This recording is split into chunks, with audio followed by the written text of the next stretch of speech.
हमारे चैनल को सब्सक्राइब करें और बेल आइकन दबाएं।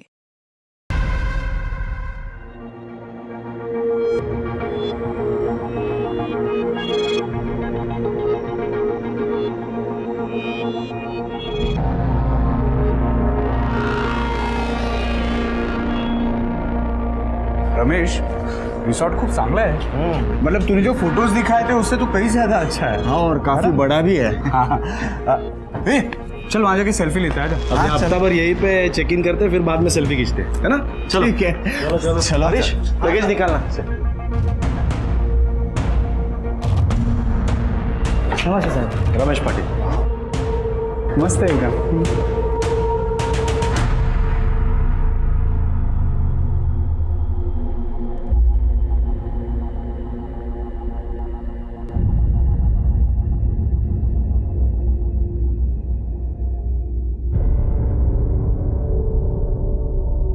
विद्यावाहिनी, थैंक्स। या थैंक्स ब्रो। अरे रीना, क्या ढूंढ रही हो? कुछ नहीं, तुम जाओ, मैं आती हूँ। Room number 120। जल्दी आना, लगेज भेज देना।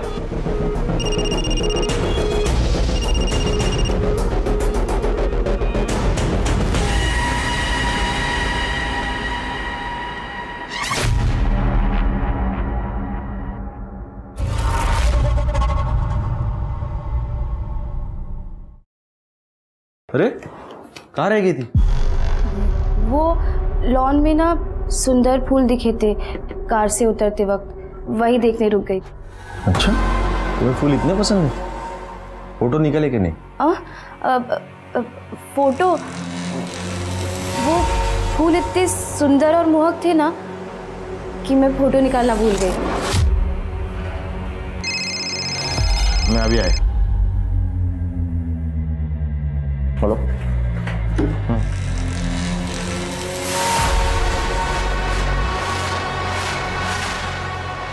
रमेश ने फिर से पूछ लिया तो बाद में जाके देखना पड़ेगा कि सुंदर फूल कहाँ है। बाबा, तुमची बॅग तुमच्या रूम मध्ये पाठवलीस। बाबा, ये आपकी दवाइयाँ। उसके साथ ही भिजवा देती। मैं देखती हूँ बाबा।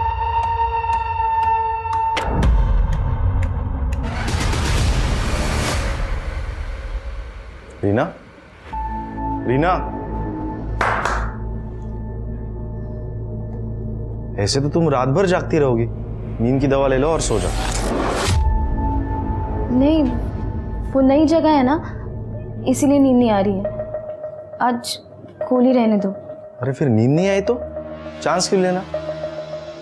एक काम करो, तुम अंदर जाओ, मैं गोली लेके आता हूँ, ठीक है?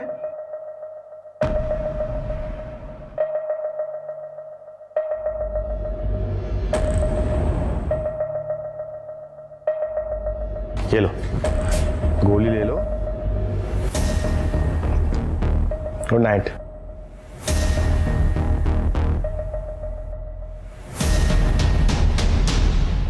एक दिन के अंदर 50 लाख से 1 करोड़ रुपया कहां से लाएंगे? लेकिन 2 दिन में तो पैसा जमा करना ही पड़ेगा। मैंने उसके बाप से बात की, लेकिन वो टस से मस नहीं हो रहा। उसका बाप क्या करेगा? सब कुछ तो रीना के हाथ में है ना। उसे तो ना मैं अच्छे से सबक सिखाती थी। अपने आप को समझती क्या है वो? कल रात ही उससे बात करने वाली थी मैं, लेकिन आप दोनों मेरी बात सुनते कहाँ हैं? विद्या, उसकी तबीयत ठीक नहीं है, तुम ऐसा कैसे बोल सकती हो? अरे वो और उसका बाप ना हम सबको मिलकर बेवकूफ बना रहे। और रही बात उसके भाई की, अब तो वो भी आ गया ना शादी में और खर्चा बढ़ाने के लिए। बहू शांति रख, मैं बात करूंगा उससे। और अगर उसने बात नहीं मानी तो क्या करेंगे आप? उसकी बैंड बजा दूंगा।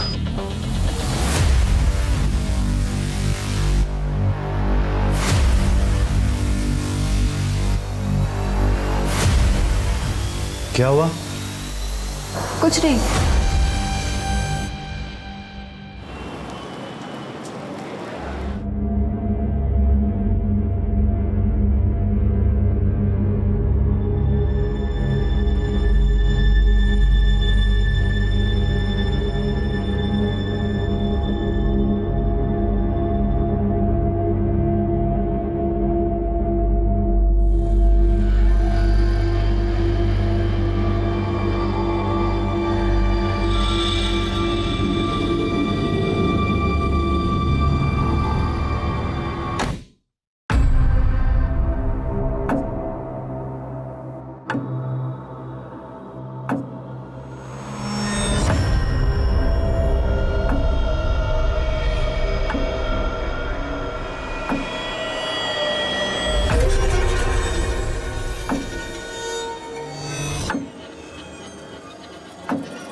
रिश्तों में प्यार और भरोसे से मिलकर परिवार बनता है, लेकिन आजकल के परिवारों में से ना जाने वो प्यार कहाँ चला गया है।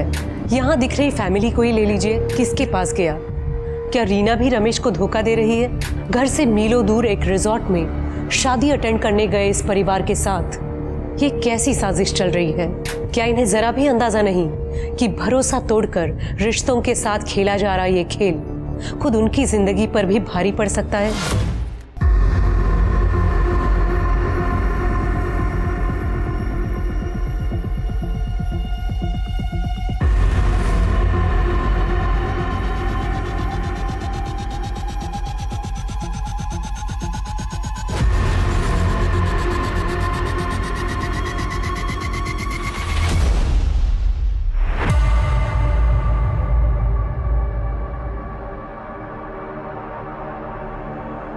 रीना,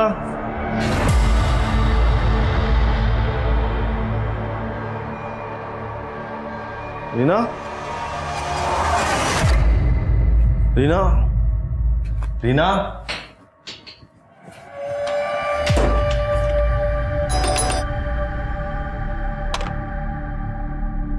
रीना है?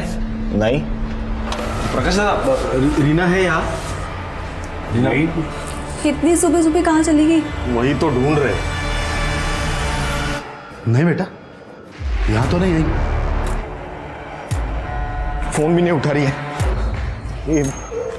एक्सक्यूज मी, ये मेरी बीवी रीना, इसको देखा कहीं? नहीं भाई साहब, आपने इसको देखा?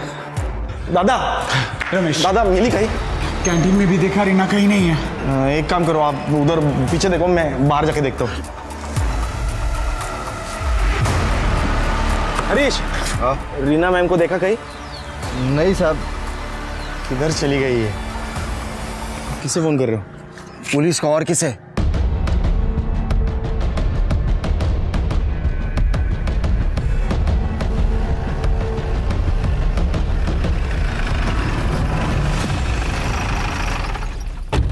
सर, कल रात को करीब करीब 11 बजे मैं सो गया था। फिर सुबह जब 7 बजे नींद खुली तब देखा कि रीना गायब थी। सर, रीना के फोन पे रिंग तो जा रही है लेकिन फोन उठा नहीं रही वो। मोबाइल ऑन है तो ट्रेस करो। सर, इगतपुरी में कोई जानता है उसे? नहीं सर, एक्चुअली हम लोग यहाँ पे एक शादी के लिए आए हैं। सोचा कि कुछ दिन पहले आके फैमिली टाइम एंजॉय कर ले, हॉलीडे। ये चोट? ये वो कल मैं बाथटब में फिसल गया, पैर फिसल गया तो चोट आ गई। पानी था बाथटब में? ऐसे चोट लग सकती है क्या बाथटब में? यकीन कीजिए सर, मेरा ऐसे ही चोट आई सर। ठीक है, आप लोग अपने अपने कमरों में जाइए और वेट कीजिए।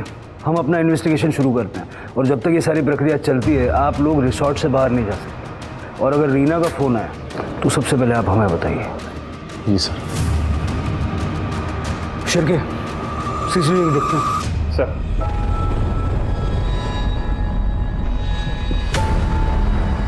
मतलब इतना साफ है कि रीना सुबह 5:45 बजे बाहर निकली थी। ठीक 10 मिनट बाद ससुर जी क्या करने के लिए बाहर गए थे? थोड़ा सा और फॉरवर्ड कीजिए उसको। 20 मिनट बाद ससुर जी वापस आ गए लेकिन रीना नहीं आई। सर एक मिनट, करडे का फोन है। हाँ करडे, क्या? ठीक है सर, यहाँ पास में एक जंगल है, वहाँ पे किसी लड़की की डेड बॉडी मिली। चलो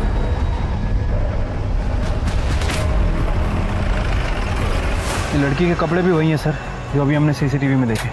मतलब कंफर्म है कि रीना ही है। समझ नहीं आ रहा ये पत्थर पर सर टकराने की वजह से कैसे मर गई। सिर पत्थर पे टकराया होगा और ट्रॉमा की वजह से मौत हो गई होगी। सवाल यह है कि रीना रिसोर्ट से इतनी दूर आई क्यों? सिर्फ टहलने के लिए, वो भी अकेली? सर ये मेरी बीवी रीना ही है। रीना के साथ ये कैसे? देखिए, पहली नजर में तो ये एक हादसा लग रहा है लेकिन कुछ कह नहीं सकते। मेरे बहन के साथ क्या हुआ है और किसने किया? हम पता लगाएंगे, लेकिन जब तक ये इन्वेस्टिगेशन हो नहीं जाती आप लोगों में से कोई रिसोर्ट से बाहर नहीं जा सकता। वसंत पाटिल पर जा रहा है कि वही एक था जो रीना के पीछे बाहर निकला था। बात करते हैं उससे, देखें उसके पास कोई एक्सप्लेनेशन है क्या। Right sir. बॉडी को पोस्टमार्टम के लिए भेज दो। सर। हाँ सर, मैं गया था सुबह बाहर। वो तो हम जानते हैं, आप ये बताइए क्यों गए थे? वो रीना और मैं सुबह वॉक के लिए जाने वाले थे, वैसी बात हुई थी रात में। मुंबई में भी ऐसे ही वॉक के लिए जाते थे क्या? नहीं सर। फिर आज वॉक पे जाने की कोई खास वजह है? सर रीना को मुझसे कुछ ज़रूरी बात करनी थी। कैसी बात? यही सवाल मैंने रात में उसे पूछा तो वो बोली कि मैं सुबह बताऊंगा। फिर सुबह में क्या हुआ? 5:45-6 बजे के बीच में मैं सुबह लॉन पर गया तो वो नहीं थी वहाँ पे, तो मैंने उसे ढूंढा इधर उधर। फिर मैं अपने रूम में वापस आ गया और जब रमेश रूम में आया तब पता चला कि रीना तो गायब।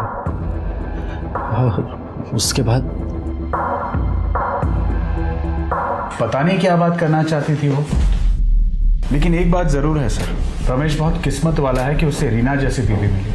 हाँ, बहुत अच्छी थी वो, सबके साथ रिस्पेक्ट से बात करती थी और घर के काम काज में भी मदद कर देती थी वो।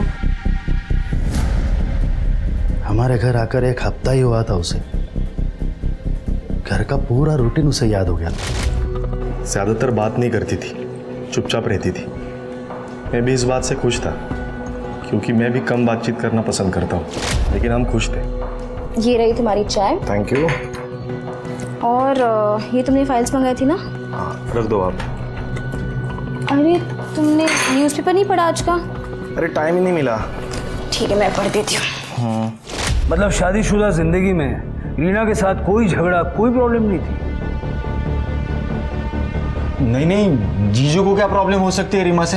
अरे मेरी बहन तो एकदम परफेक्ट थी उनके लिए। आपको इस बारे में कुछ नहीं कहना? मुझे लगता है रीना शादी के बाद बहुत चुप रहने लगी थी। मतलब उसकी शादी नहीं हुई थी ना, वो हम लोगों के साथ थी, वो बहुत अलग थी। तुम्हारी भी यही राय है? नहीं नहीं, ऐसा कुछ नहीं था। तुम कुछ भी क्या बोल रही हो? तुम गाड़ी में ही सोते हो? हाँ साहब। सुबह कुछ देखा था? नहीं साहब, मैं तो सो रहा था, लेकिन अचानक घर वालों का शोर सुनाई दिया। फिर मैंने करीबन कुछ 8 बजे साहब उठा था मैं, तभी पता चला कि रीना मैडम गायब हो गई है। 8 बजे तो काफ़ी गर्मी हो जाती है, धूप भी आ जाती होगी, कैसे सो लेते हो इतनी गर्मी में? साहब किसी को बताना नहीं, मैं वो गाड़ी में एसी ऑन करके सो जाता हूँ साहब। सर रीना के बारे में अब तक तो सबने अच्छा ही अच्छा कहा है, लेकिन ज़रूरी नहीं है कि ये सभी लोग सच बोल रहे हो। सर हो सकता है कि ये लोग झूठ भी बोल रहे हो। एक सुनीता ये जिसे लगता है कि शादी के बाद रीना बदल गई है, लेकिन उसे भी गलत साबित करने में अजीत ने कसर नहीं की, तुरंत उसे टोक दिया। लेकिन समझ नहीं आ रहा कि अजीत ने ऐसा क्यों किया। फिर के मुझे लगता है कि रीना की डेथ एक्सीडेंटल नहीं है। मतलब अगर वो फिसल के गिरती और उसका सर पत्थर से टकराता तो खून पत्थर पे फैला हुआ था, कि खून उसके चेहरे और गर्दन पे फैला हुआ था। मतलब रीना की डेथ को एक्सीडेंटल मान लेना जल्दबाजी होगी, ऐसा मुझे लगता है। पोस्टमार्टम रिपोर्ट का इंतजार करते हैं। हाँ सर, वैसे रिपोर्ट कल तक आ जाएगी। सर ये रीना की पीएम रिपोर्ट। सर रीना के सर पर किसी भारी चीज़ से वार किया गया और जैसा कि आपको शक था, उसका ब्लड का फ्लो ऊपर से नीचे की तरफ है। मतलब सर कंफर्म है कि जब वो खड़ी थी तब उसके ऊपर वार किया गया और उसकी मौत नीचे गिरने की वजह से तो नहीं हुई है। रीना के सर पे थिक रॉड या हैमर जैसी किसी चीज़ से हमला किया गया। उसके ब्लड स्ट्रीम में स्लीपिंग पिल्स भी मिले हैं। ये बात इस तरफ इशारा कर दिया शिरके कि उसका मर्डर किया गया है। काम करो, रीना का अकाउंट फ्रीज करो और पता करो ये स्लीपिंग पिल्स का चक्कर क्या है। ठीक है सर।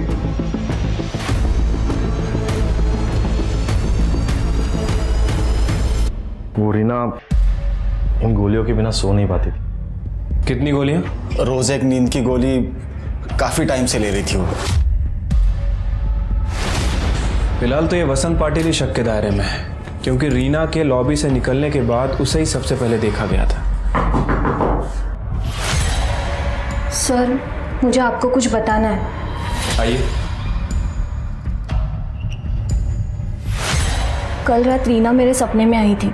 उसने कहा कि वो स्लीप होकर नहीं गिरी, उसके सर पर किसी ने नुकीली चीज से वार किया। सर मुझे लगता है उसका मर्डर हुआ है। अब इसे सच या झूठ जो भी समझना है समझ लीजिए, लेकिन मेरे सारे सपने सच निकलते हैं सर। जल्द से जल्द उसके कातिल को ढूंढिए। मुझे तो लगता है कि उसके ससुर ने उसका खून किया है। रीना जब भी कोई ज़रूरी बात करना चाहती थी तो वो उसके भाई से, मतलब अजीत या फिर मुझसे ही करती थी, ना कि उसके ससुर से, क्योंकि हम दोनों ही उसके ज़्यादा करीबी थे। रीना पे किसी ब्लंट ऑब्जेक्ट से हमला हुआ है, ये बात तो सिर्फ हमारे बीच थी। ये स्वाति ने सपने में कैसे देख ली? सर लेकिन अगर स्वाति ने कही हुई बात सच निकली तो क्या पता उसे ऐसे सपने आते हो। मुझे विश्वास ही नहीं है। स्वाति का बैकग्राउंड चेक करो और ये सोचो कि ससुर वसंत पाटिल के अलावा परिवार के किस सदस्य के पास रीना को मारने का मोटिव हो सकता है। सर लेकिन रिसोर्ट का कोई एम्प्लॉय या फिर गेस्ट भी तो हो सकता है। सर, रीना का बैंक अकाउंट मैंने फ्रीज करवा दिया है, लेकिन सर उसके बैंक अकाउंट में 5 करोड़ रुपए थे। मतलब रीना अपने परिवार में सबसे ज्यादा अमीर थी, अपने भाई अजीत से भी ज्यादा। छिरके, पता लगाओ कि रीना के अकाउंट में इतना सारा पैसा आया कहाँ से। ठीक है स्वाति, रीना का सीढ़ियाँ निकलवाओ फटाफट। सर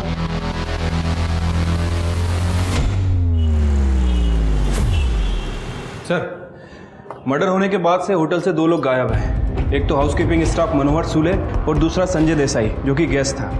ये संजय देसाई 7:30 बजे चेकआउट करके चला गया और ये मनोहर नाइट शिफ्ट में ड्यूटी खत्म करके सुबह गायब हुआ है।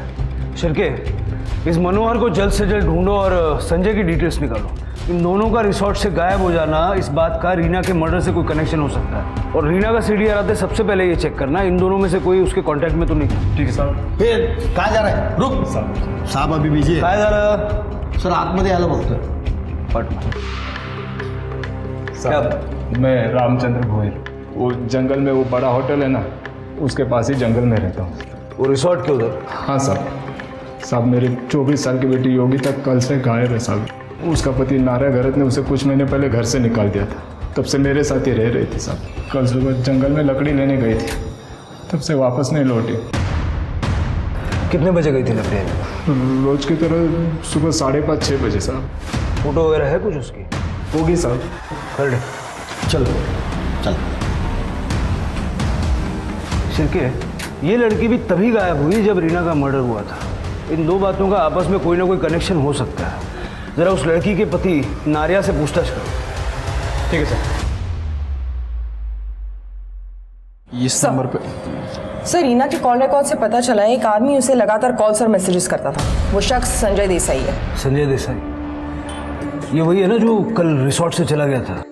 हाँ सर दोनों में अक्सर मैसेजेस एक्सचेंज हुए हैं और सर 6 तारीख की रात को 11:30 बजे वो दोनों मिलने वाले थे लॉन में। सर संजय का मोबाइल ट्रेस नहीं कर पा रहे क्योंकि शायद बंद होगा। मुंबई पुलिस से रिक्वेस्ट करो कि उसके घर जाके पूछताछ करें। सर एक और बात, उमाकांत देशमुख से बात हुई है, वो आता ही होगा। साहब वो 5 करोड़ रुपए मैंने इसीलिए उनके अकाउंट में जमा किए थे ताकि पाटिल फैमिली मेरी बेटी को परेशान ना करे। तो ऐसा क्यों करना पड़ा? क्या पाटिल परिवार ने आपकी बेटी को तंग करके पैसों की मांग की थी? नहीं, वैसा तो उन्होंने कभी नहीं किया था, लेकिन मेरी बेटी नॉर्मल लड़कियों की तरह नहीं थी। मतलब वो थोड़ी एबनॉर्मल थी, थोड़ी दिमाग से कमज़ोर थी। उसकी माँ की अचानक मौत के बाद उसको सदमा लग गया था, वो सदमे से कभी बाहर ही नहीं निकली। फिर ऐसी लड़की से कौन शादी करता बताइए? और इसीलिए रमेश को मैंने 5 करोड़ रुपए दिए थे उसे शादी करने के लिए हर्जाना के रूप में। ये संजय देसाई कौन है? ये संजय देसाई है इस सब फसाद की जड़। मेरी बेटी से झूठा प्यार करता था, वो पैसों का लालची था और इसलिए जब मेरे से बहस करने के लिए मेरे घर पर आया था ना, मैंने उसको शादी करने के लिए मंजूरी नहीं दी थी। अरे तुम्हारी हिम्मत कैसे हुई मना करने की वजह पूछने की? रीना मेरी बेटी है, मैं जिससे चाहे उसे से शादी करा दूंगा और जिससे भी करा दूंगा ना वो तेरे जैसा लोभी नहीं होगा, समझे? ससुर जी, बेहतर होगा रीना का हाथ आप खुद मेरे हाथ में दे दो, क्योंकि रीना को ना किसी और के साथ होकर मैं रहने नहीं दूंगा। लेकिन आप संजय देसाई के बारे में क्यों पूछ रहे हो? आपको कैसे पता उसके बारे में? देखिए, संजय न सिर्फ शादी के बाद रीना के टच में था, बल्कि जिस दिन रीना की मौत हुई उस सुबह तक वो उसी रिसोर्ट में था। तो डेफिनेटली उसी ने मेरी बेटी को मारा है। उसे धमकी दी थी मेरी बेटी को जान से मारने की। आप उसे अरेस्ट कीजिए। फिलहाल वो कहीं छुपा हुआ है, लेकिन ज्यादा दिन तक बच नहीं पाएगा। तो जहां कहीं भी होगा आप उसे ढूंढ के निकालिए और सजा दीजिए उसे। सर, जंगल में एक डेड बॉडी मिली है। कर दे। जरा संभाल। साहब ये इसका पति लारे का ही काम है साहब, लारे का काम है साहब। सर बॉडी पे मोलेस्टेशन या रेप के कोई साइंस नहीं है? कहीं ऐसा तो नहीं कि योगिता को भी एक दिन पहले ही मार दिया था और रीना ने ये होते हुए देख लिया था? लेकिन सर रीना की बॉडी तो हमें 1 किलोमीटर दूर मिली थी। और वो होते हुए योगिता ने देख लिया और कातिल योगिता का पीछा करते हुए यहाँ तक आया और योगिता को यहाँ मारा। नारिया का कुछ पता चला? अभी तक तो नहीं सर, लेकिन जल्दी ढूंढ लेंगे। पोस्टमार्टम के लिए भेज दो। सर होटल स्टाफ मनोहर सुरवे ने पुणे का जो एड्रेस दिया था वो गलत है सर। उसके बैंक डिटेल और पैन कार्ड से पता चला कि वो पेरोल पे भागा हुआ है। काफी सनकी इंसान है सर। इसके पहले भी 2 औरतों के सर फोड़ चुका है। रीना और योगिता पे भी इसी तरह से हमला हुआ था। कहीं इस मनोहर ने तो नहीं मारा? शिरके अपने खबरियों को बोलो और इस आदमी को जल्दी से जल्दी पकड़ो। ठीक है सर। हेलो, क्या किसने किया? ठीक है सर। ये रीना के अकाउंट से पैसे ट्रांसफर करने की कोशिश की गई है। किसने? सर वो पता नहीं, क्योंकि अकाउंट फ्रीज था, पैसे ट्रांसफर नहीं हो पाए। लेकिन आईपी एड्रेस वही है जिससे रीना अपना अकाउंट बैलेंस चेक करती थी। मतलब ये पाटिल परिवार में से किसी का काम है?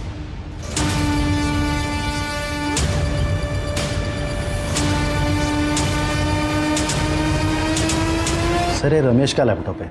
ये लैपटॉप आपके रूम में क्या कर रहा है? रात में मुझे नींद नहीं आ रही थी तो रमेश को बोल के मैं एक पुरानी फिल्म देख रहा था। इस लैपटॉप से कल रीना के अकाउंट से फंड्स ट्रांसफर करने की कोशिश की गई। कौन था आप में से? सर मैं मेरा मोबाइल ठीक से चला नहीं पाता, ये लैपटॉप क्या चलाऊंगा मुझे नहीं पता सर। अगर आप नहीं तो फिर सुनीता, अजीत, विद्या, प्रकाश या रमेश? पासवर्ड किसके पास था? रमेश शायद तुम्हें पासवर्ड पता होगा ना, लैपटॉप भी तुम्हारा है। हाँ सर लैपटॉप मेरा है, लेकिन मुझे नहीं पता पासवर्ड। वो लैपटॉप से यूज़ करती थी उसका अकाउंट, लेकिन मुझे पासवर्ड नहीं पता। रमेश पे कड़ी नजर रखो। मुझे लगता नहीं है कि उसे अपनी बीवी के अकाउंट का पासवर्ड पता नहीं होगा। सर योगिता का पति 1 हफ्ते से शराब पी के बीमार होने की वजह से लोकल गवर्नमेंट हॉस्पिटल में एडमिट है। मतलब वो कातिल नहीं हो सकता, फिर कौन हो सकता है? ये मनोहर और रवि का कुछ पता चला? सर अपने खबरियों को काम पे लगा दिया है, जल्दी पता चल जाएगा। 1 minute sir. Hello, okay sir. Sanjay Desai को मुंबई पुलिस ने अरेस्ट कर लिया है, वो उसे इगतपुरी लेके आ रहे हैं। सर योगिता की पीएम रिपोर्ट। योगिता को भी रीना की तरह ही मारा गया है और इसकी मौत 7 अप्रैल को सुबह 6 बजे से 8 बजे के बीच में हुई है और रीना की मौत भी उसी दौरान हुई थी। सर जब हमने इस रामचंद्र भोयर के पड़ोसी से पूछताछ की थी तो उन्होंने बताया था जब से योगिता नारा के घर से आई थी तब से रामचंद्र उस पर नाराज था। सर योगिता को खुद पे बोझ बता के वो आए दिन उस पर गाली गलौज करके मारपीट करता था। हमारे सामने रो रो के अपने आप को अच्छा बाप बताने की कोशिश कर रहा था। कहीं उसी ने तो नहीं मारा? हो सकता है रीना ने उसे देख लिया हो और उसने रीना को भी मौत के घाट उतार दिया। इस रामचंद्र की कुंडली निकालो जरा। 1 मिनट सर। हेलो, ठीक है सर। मनोहर उर्फ रवि, उसकी टिप मिली है, वो बार में ही बैठा है। इससे पहले कि हाथ से निकले दबोच लो। सर अरे सर बोल। अरे साहब बोल। अरे कुछ नहीं। अरे साहब सुनो। अरे साहब काय को मार? अरे साहब रुक। और साहब बोलो ना, मत मारे। मैं बताता है सब कुछ। साहब मेरा नाम रवि सोनावने है। वो मैं नकली पेपर बना के मनोहर के नाम से उस रिसोर्ट में काम करता था। रीना और योगिता को क्यों मारा? अरे नहीं साहब, मैंने किसी को नहीं मारा। उल्टा मेरे को 10,000 रुपये दिए गए थे। उस रिसोर्ट में मैंने जो कुछ भी देखा उसको लेके मुंह बंद रखने के लिए। अभी एक टाइम पे इतना पैसा मिला करके मैं बार में चला गया मज़े करने के लिए। किसने दिए थे पैसे? विद्या पाटिल ने। क्यों? ऐसा क्या देख लिया था? 6 तारीख को उन लोग के रूम का दरवाज़ा थोड़ा सा खुला था तो मैंने देखा अंदर विद्या, प्रकाश और वसंत कुछ प्लान बना रहे थे। अरे वो और उसका बाप ना हम सबको मिलकर बेवकूफ़ बना रहे। और रही बात उसके भाई की, अब तो वो भी आ गया ना शादी में और खर्चा बढ़ाने के लिए। सब एक क्या चक्कर है ये जानने के लिए मैंने विद्या का पीछा किया तो वो रीना से मिलने गई थी। ज़्यादा भोली बनने की जरूरत नहीं है, जितना कहा है ना उतना कर। अगर तूने मुझे 5 करोड़ नहीं दिए ना तो तेरा जीना हराम कर दूंगी मैं, समझी बात को? अरे बाबा को लोन चुकाने के लिए बार बार धमकियां मिल रही है। अरे तू है कि पैसों पर नागिन बनकर बैठी है? चल पैसे निकाल जल्दी चल। नहीं, मैं अपने पैसे नहीं दूंगी। मेरे बाबा ने कहा है कि मुझे किसी भी हालत में किसी को पैसे नहीं देने। तेरे बाप बेटी का बहुत हो गया, समझी बात को? तू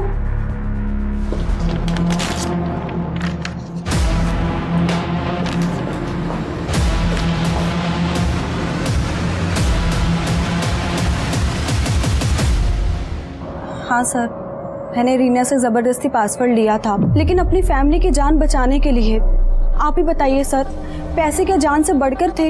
लेकिन वो पैसा तुम्हारा भी तो नहीं था, तुमने रीना का अकाउंट एक्सेस किया था। वो सर, मुझे पता था कि लैपटॉप बाबा के रूम में है। बाबा जैसे ही नहाने के लिए गए तो मैं उनके रूम में गई और फंड ट्रांसफ़र करने की कोशिश की, लेकिन सच में सर, पासवर्ड जैसे ही लॉगिन किया वो अटक गया था और मैं वहाँ से गुस्से में निकल गई थी। सच क्या है तो जल्दी पता लग जाएगा, लेकिन एक बात याद रखना, तुम पे शक बढ़ गया है। जाओ। सर, रमेश के कॉल डिटेल्स चेक किए हैं सर। पता चला है कि वो किसी चेतना वैद्य नाम की लड़की से कांटेक्ट में था। ये चेतना वैद्य उस दिन मुंबई से निकली है जिस दिन पाटिल फैमिली यहाँ इगतपुरी पहुंची, लेकिन अभी तक वापस मुंबई नहीं लौटी है। फ़ोन कर रहा हूँ लेकिन इसका फ़ोन बंद है। स्वाति, चेतना का मोबाइल ट्रेस करो। सर हाँ, वो चेतना वैद्य हमारी क्लाइंट है सर, लेकिन मुझे नहीं पता वो मुंबई से उस दिन कहाँ चली गई और क्यों। अब ये इत्तेफाक भी हो सकता है सर कि उसी दिन वो कहीं गई। शिरके, ये रमेश कुछ नर्वस लग रहा था, चेतना की लोकेशन निकालो तुरंत। ठीक है सर। सर, रीना फिर से मेरे सपने में आई थी, बहुत रो रही थी। वो कह रही थी कि रमेश और उसकी फैमिली ने उसे मारा है, मुझे इंसाफ दिलाओ ऐसे कह रही थी। तू जब इतना बताया तो ये भी बताया होगा कि उसे किसने मारा, उसके पैसे ट्रांसफ़र करने की कोशिश किसने की। बता दो, इन्वेस्टिगेशन में हेल्प हो जाएगी। जहाँ तक मुझे याद है, उसने कहा था रमेश उसके पास पैसों की मांग करता था, उसी ने पैसे ट्रांसफ़र करने की कोशिश की होगी। मुझे भी एक सपना आया कि तुम्हें झूठ बोलकर इन्वेस्टिगेशन को गुमराह करने के जुर्म में अरेस्ट कर लिया गया है, और देखो ये सपना सच हो रहा है। स्वाति, अरेस्ट कर लो इसे। नहीं सर, नहीं सर, मैं मानती हूँ कि मैंने सपने वाली बात झूठी कही है। मैंने चुप कर आप लोगों की बात सुन ली थी कि रीना की मौत कैसे हुई है। शिरके, मुझे लगता है कि रीना की डेथ एक्सीडेंटल नहीं है। मतलब अगर वो फिसल के गिरती और उसका सर पत्थर से टकराता तो खून पत्थर पे फैला हुआ होता, लेकिन हमने देखा कि खून उसके चेहरे और गर्दन पे फैला हुआ था। पोस्टमार्टम रिपोर्ट का इंतजार करते हैं। ऐसा तुमने क्यों किया? मेरे पति अजित फाइनेंशियल प्रॉब्लम में है, वो किसी से कभी कुछ नहीं मांगेंगे, मैं जानती हूँ। जब मेरे ससुर ने रीना के अकाउंट में 5 करोड़ रुपए डाले और उन्हें कुछ नहीं दिया, इसलिए मैंने सोचा कि मैं ऐसा कुछ करूँगी कि वो 5 करोड़ रुपए अजित के पास आ जाए। तुमने अभी जो कुछ बताया है ये तुम्हें और तुम्हारे पति को सस्पेक्ट बनाने के लिए काफ़ी है। सर, रमेश की गर्लफ्रेंड चेतना वैद्य पैराडाइज रिसोर्ट में ही रुकी हुई है। क्या?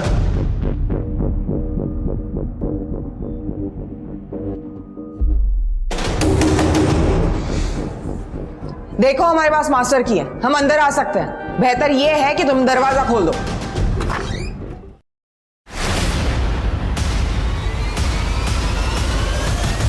रीना से शादी के पहले से ही मैं रमेश की गर्लफ्रेंड हूँ। शादी के बाद भी हमने चालाकी से अपना अफेयर चालू रखा, इसलिए हमने डिसाइड किया था कि मैं भी यहाँ रूम लेकर रहूँगी ताकि हम आसानी से मिल सके।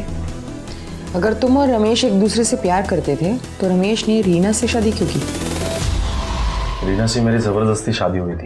वो 5 करोड़ का दहेज था, जिस दहेज को हम छू भी नहीं सकते थे। एक्चुअली साहब, वो 1 साल से मेरे ऊपर बहुत बड़ा खर्चा था। उसमें ये उमाकांत ने 5 करोड़ का ऑफर दिया और वो ऊपर से 1 करोड़ और देने वाला था, तो मैंने चेतना को भुलाकर रीना से शादी करने के लिए रमेश को मना लिया। और तुम मान गए? सर, फाइनेंशियल सिचुएशन ही ऐसी थी, मुझे मानना ही पड़ा। मुझे लगा था कि ये शादी के बावजूद मैं चेतना से रिश्ता ख़त्म नहीं करूँगा, लेकिन जल्दी ही समझ में आ गया कि मैं और चेतना एक दूसरे के बिना नहीं रह सकते। इसलिए मैंने एक प्लान बनाया। मैंने चेतना को यहाँ बुलाया ताकि इस शादी के दौरान हम लोग यहाँ से भाग सकें। या फिर रीना के पैसे हथिया के उसे मारने का प्लान था तुम्हारा। वैसे भी रीना के मरने के बाद चेतना तो मिल ही जाती तुम्हें। नहीं सर, मैंने ऐसा कुछ नहीं किया सर, उल्टा मुझ पर ही हमला हुआ था। आई एम सॉरी सर, मैंने उस दिन झूठ बोला था आपसे। ये निशान बाथ टब से नहीं आए, मुझ पर हमला हुआ था। हमें क्या पता आपको चोट कैसे लगी, कहाँ लगी। हो सकता है फिर से कोई कहानी बना रहे होगे। वैसे भी लॉबी का फुटेज हमने चेक किया था, वहाँ ऐसा कुछ हुआ नहीं था। नहीं सर, वो पीछे वाली लॉबी, वहाँ ऊपर काम भी चल रहा है, शायद वहाँ पे सीसीटीवी नहीं है। सर लगता है आपको सच बताने का समय आ गया है। दादा, रमेश, छुपाने से कोई फायदा नहीं है। सर, रीना स्लीपिंग पिल्स लेती थी। उस दिन रमेश को लगा कि रीना स्लीपिंग पिल्स लेके सो गई है, इसलिए भाई साहब बाहर निकले।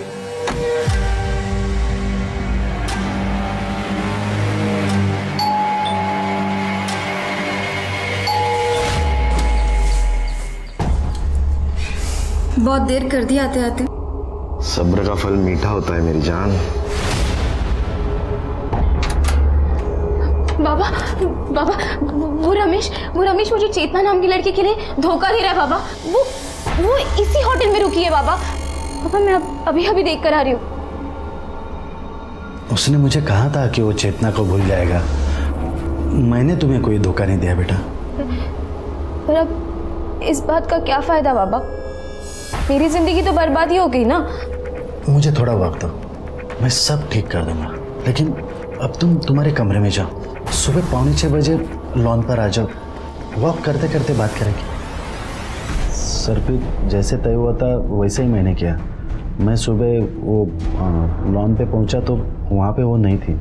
मैंने इधर उधर ढूंढा लेकिन वो नहीं मिली। मैं वापस अपने रूम में आ गया क्योंकि उसने कंफर्म नहीं किया था कि वो आएगी। और फिर थोड़ी देर के बाद में रमेश जब रूम में आया तब मुझे पता चला कि रीना गायब है। बहुत अच्छी कहानी बनाई है, लेकिन ये नहीं बताया कि पहले गायब होने का ड्रामा किया। क्यों? नहीं सर, हम सच कह रहे हैं सर। सर एक्चुअली आज ही मैंने मुंबई में फ़ोन करके पैसों का बंदोबस्त किया है सर, और लोन में से बहुत सारा लोन तो आज वापस भी कर दिया। सच का पता तो जल्दी लग ही जाएगा। शिरके, 24 घंटे के लिए कांस्टेबल तैनात करो यहाँ इन पर नजर रखने के लिए। ठीक है सर। Sir 1 minute. हेलो, ठीक है, हमारा है सर। मुंबई पुलिस संजय देसाई को ले आई है। वो रीना की शादी किसी और से करवा रहे थे सर। मैं क्या करता, इसलिए मैंने उनको धोखा है। मैं रीना से बहुत प्यार करता था सर। लेकिन उमाकांत का कहना है कि तुम उनकी बेटी से नहीं उनके पैसों से प्यार करते हैं। ऐसा कुछ नहीं है सर। हाँ, उस वक्त फाइनेंशियल क्राइसिस थी, इसलिए शायद उमाकांत देशमुख को ये लगा होगा कि मैं पैसों के पीछे हूँ। लेकिन रीना के सारे खामियों के बावजूद मैं उसे अपनाने के लिए तैयार था सर। मुझे दिल्ली जाना था कुछ काम से, और जैसे मैं दिल्ली गया उन्होंने रीना की शादी रमेश के साथ करवा दिया सर। उन्होंने रीना को एक कॉल तक नहीं करने दिया मुझे, फ़ोन तक छीन लिया उससे। उन्हें लगा कि एक बार शादी हो जाए तो मैं पीछे हट जाऊंगा। एकदम टूट गया था सर। फिर हिम्मत जुटा के एक दिन मैंने उसे फ़ोन किया।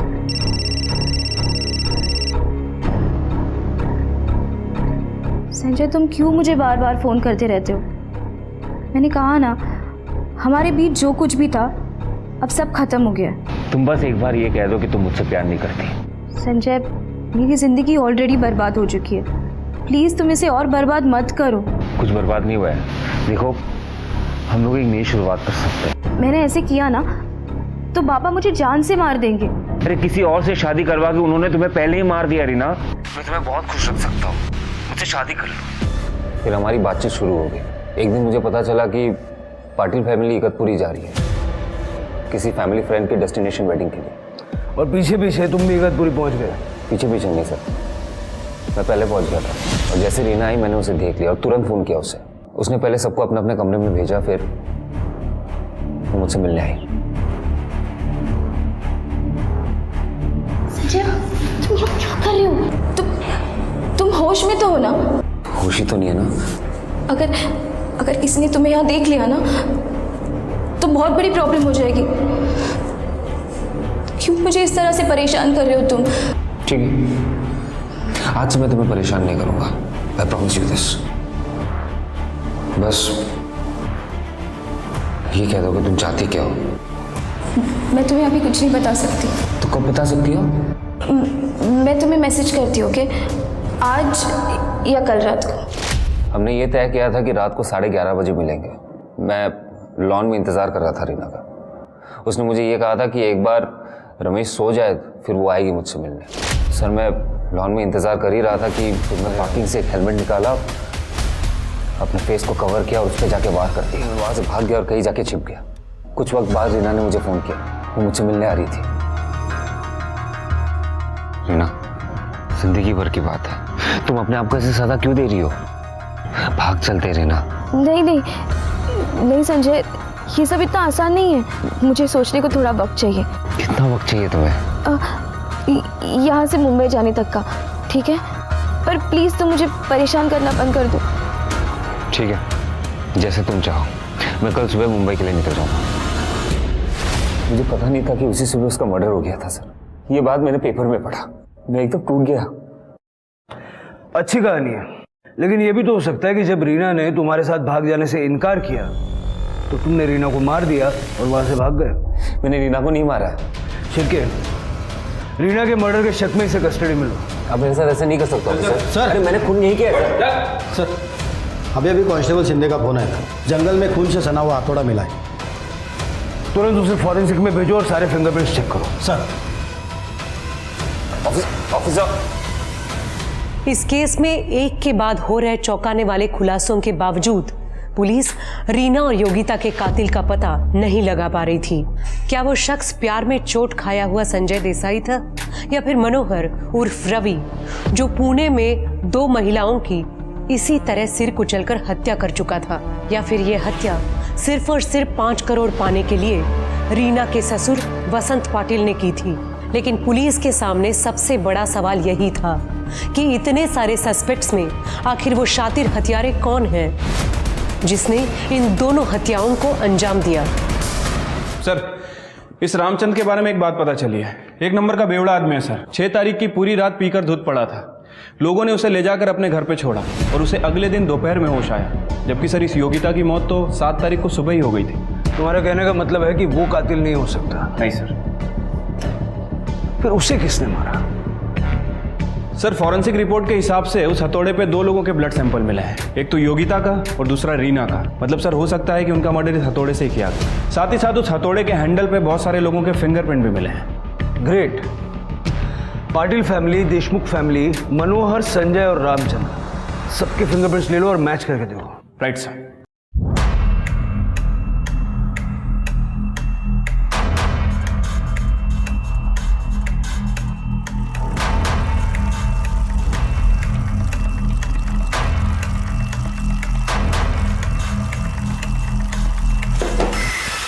यहाँ से कोई हथौड़ा गायब हुआ है क्या?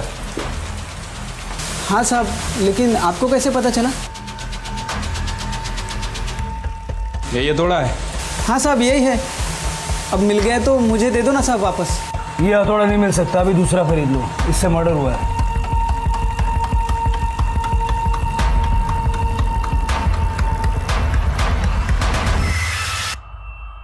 तेरे फिंगरप्रिंट्स उन फिंगरप्रिंट्स से मैच हो गए जो हमें हथौड़े पे मिले थे। अब बता, रीना और योगिता को क्यों मारा? सर, मैंने कुछ नहीं किया सर। सर, सच में आपको कुछ गलतफहमी हो रही है सर। जब मैं कारपेंटर से बात कर रहा था उस वक्त तू भी वहां छुप के मैं देख रहा था।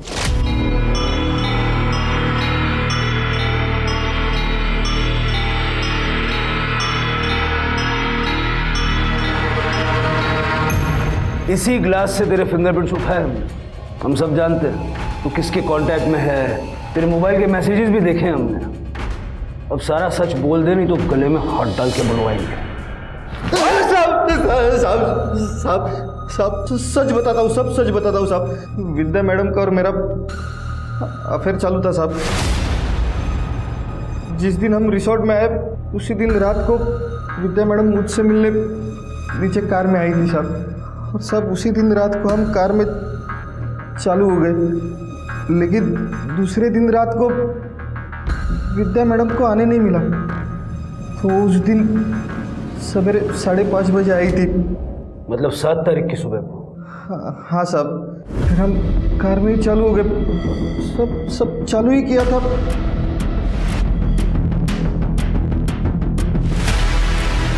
अरे रीना ने तो हमें देख लिया, अब क्या होगा? आप क्या करेंगे? जाओ जल्दी उससे जाकर रोको, वरना मेरी जिंदगी बर्बाद हो जाएगी। जाओ।